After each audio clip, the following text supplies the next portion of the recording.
Para empezar, yo he analizado una fuente de Suárez Piñeiro, ¿no? Que habla sobre el imperialismo romano desde la perspectiva postcolonial, ¿no? O sea, cómo vemos, cómo interpretamos el imperialismo romano o esta romanización, ¿no? Que creo que es como una gran tendencia en la que todos quieren formar parte, ¿no? Sobre todo las culturas o los pueblitos que están a los límites territoriales de Roma se unieron, ¿no? Para formar parte de esta tendencia, ¿no? Que es una tendencia que conlleva como que beneficios tanto en clase, ¿no? Como de recursos, ¿no? O sea, formar parte de una élite, ¿no? Y ahí es como se forma una jerarquía que promueve, ¿no? Esto de que diferencia a los romanos de los nuevos romanos, ¿no? O sea, de la gente que se adecua, ¿no? Además de Piñeiro, también estamos analizando a Guillermo April, que ha escrito un texto sobre un historiador, Curcio Rufus. Él era un historiador del siglo I que empieza a escribir libros de historia llamados Historiae. Y dentro de estos, él narra la historia de Alejandro Magno, pero él no está tan de acuerdo con las ideas del imperialismo. Entonces, lo que hace es que agarra personajes como Dario III para, en sus diálogos, ocultar este discurso antiimperialista sin que la gente a cargo del imperio en ese momento se diera cuenta, y porque lo podrían matar o expulsar del imperio. Existe esta como censura, ¿no? Por parte del imperio romano, ¿no? De que es una cultura única y de que los que quieran formar parte tienen que adecuarse al pie de la letra, ¿no? Más que nada, una lectura del Parcial, si mal no me equivoco, hablaba sobre de que en Atenas no solo podían ser miembros aquellos que nacían directamente, ¿no? Que había una línea directa, ¿no? En cambio, en lo que yo leo de Suárez Piñeiro, hablaba sobre de que la cultura romana adoptaba aspectos de diferentes culturas, ya sea la religión, ya sea la agricultura. Bueno, en este caso habla de la hidráulica más que nada, ¿no? Y de cómo pueblos, ¿no? En especial los africanos, se unían también a esta cultura, ¿no? Y compartían temas de ideología, ¿no? Por así decirlo así, imponían temas culturales. También te puedes dar cuenta de eso en un impacto actual con el tema del idioma. Por ejemplo, ahorita tenemos mucho lo que predomina ahora en cuanto a idioma en general es el idioma inglés, por ejemplo. Acá necesitamos para pasar a la facultad de inglés, básicamente. Entonces es como que todo el mundo, si sabes hablar inglés, se te abren muchas puertas. O sea, y es como que una imposición actualmente del tema estadounidense y la figura que nos da Estados Unidos a cada uno de nuestros países también.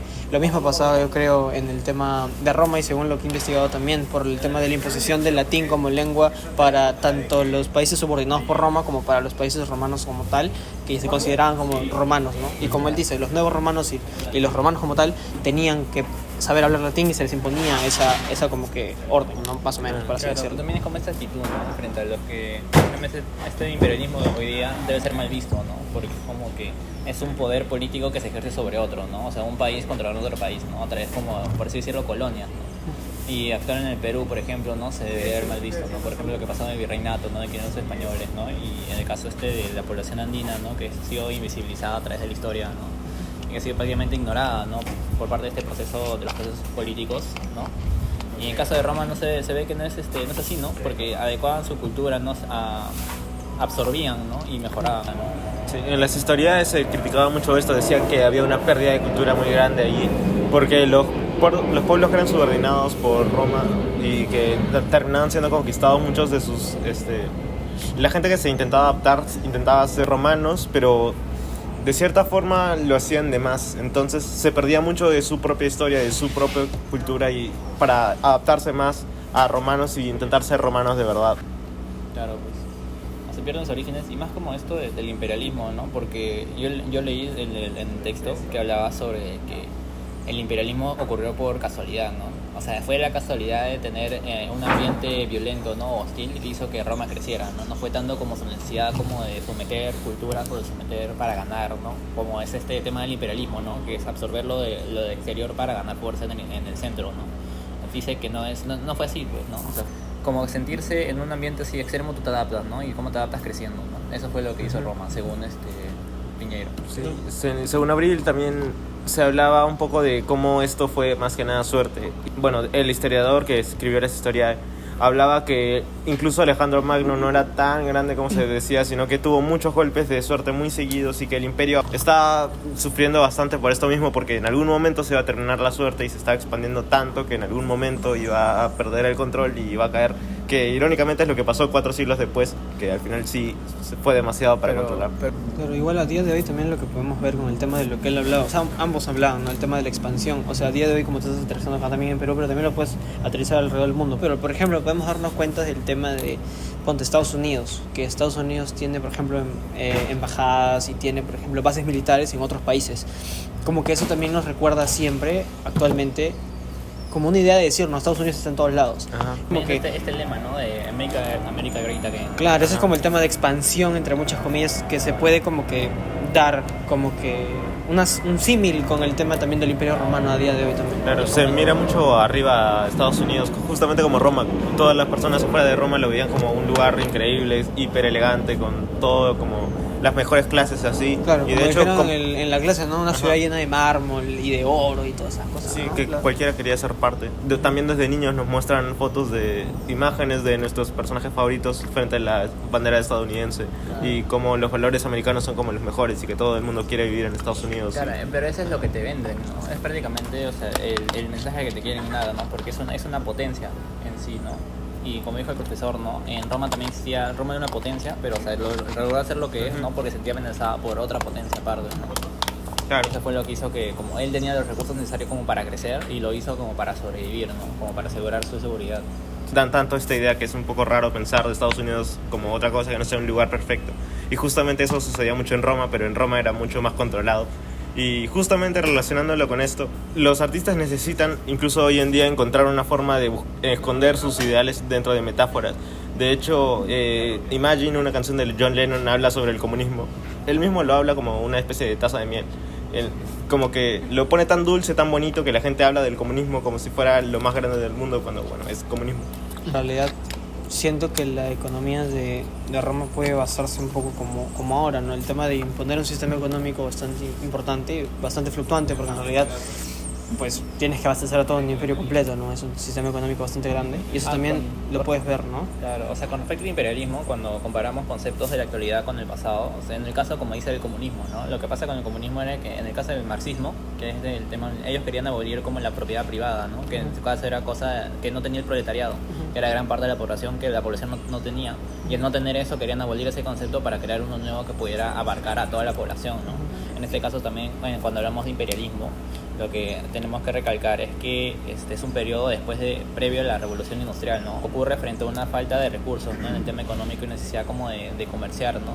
En este caso a Roma no le pasaba eso, ¿no? Entonces hablar de imperialismo en Roma, ¿no? Debería replantearse de manera en la que se pueda hablar sobre de que no es tanto la experiencia, o sea, no es tanto la necesidad de recursos, ¿no? Sino es como que una respuesta del entorno que tenga que crecer, ¿no? Claro.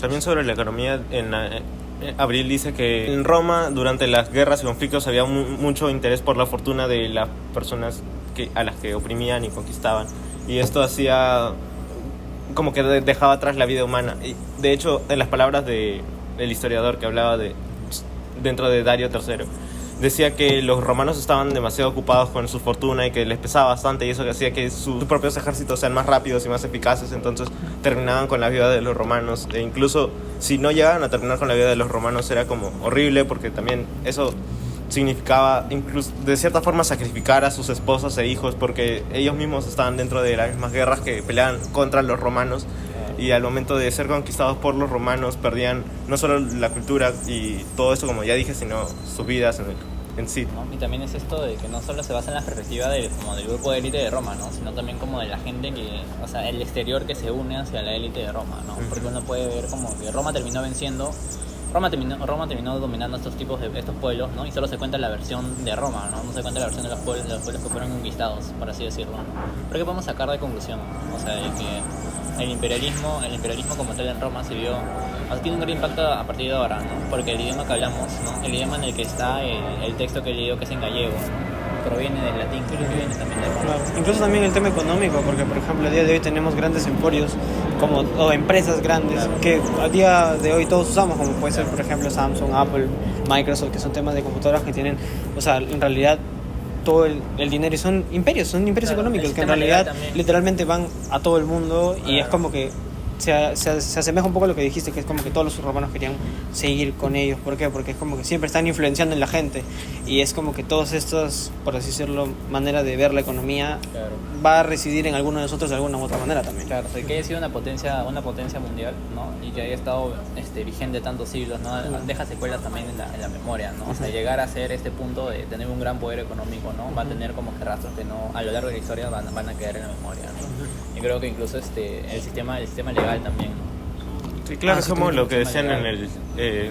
antes de los parciales, que en realidad, o sea, sí fueron muy grandes, pero en realidad fue como una bola de nieve, que la gente que ya era grande antes fue discutida por personas que se volvieron incluso más grandes y más grandes, entonces se sigue juntando más y más influencias y personas y eventos históricos hasta el punto en el que estamos hoy, en el que parece algo que cambió la historia del mundo, cuando en realidad fue como que, o sea, puede haber cambiado mucho la historia general, pero para las personas específicas era un martes normal. De la Y sociedad. aparte todo Claro, venía sucediendo a la par del tiempo, o sea, iba de poco a más, como tú dices, en bola de nieve, Claro, iba ¿no? creciendo, ¿no? Y Para van la gente, ahí. claro, para la gente del exterior puede sonar como que grandioso, ¿no? Como que el Claro. concreto romano, ¿no?